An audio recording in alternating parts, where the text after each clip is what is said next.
Hi guys! May bago na naman tayong vlog. Samahan nyo nga pala kami dahil dito sa cheering squad ng aking anak ng sports fest nila. Ako nga pala si Eugene, barista Eugene ng Dubai. By the way, salamat sa pakikinig sa aking voice over sa mga vlog ko. Pero ngayon hindi ako mag-voice over. Ang anak ko, ito nga pala si Caitlyn. Caitlyn, pasok! So mga guys, nagpa-parade na kami. Tapos afternoon, magpipicture na kami syempre. Tapos nag-wave naman ng flag si teacher. Dito pala sa parade ng yellow team. So mga guys, magpa-parade na po kami. Tapos naman, dapat kailangan namin manalo this kasi nag-practice kami, dami-dami. Tapos ako naman yan, nag-cheer. Hi guys, thank you nga pala sa pakikinig sa aking anak. Yun nga guys, ako na lang nag-voice over ulit. Ito guys, nasa parade na kami. Saya-saya namin dito. Iba talaga ang pakiramdam pag nasusuportahan mo yung anak mo, no? Yung tipong kala mo hindi mo magagawa dahil OFW ka lang. Pero ngayon, dinala mo siya dito para masuportahan mo lahat ng mga gatherings ng gaya nito.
Anong pakiramdam? Nakapila ka sa bigas?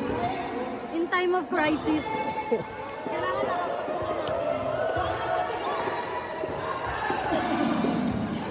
Para sa bigas. Para sa bigas. Para sa bigas. Makakuha ka kaya?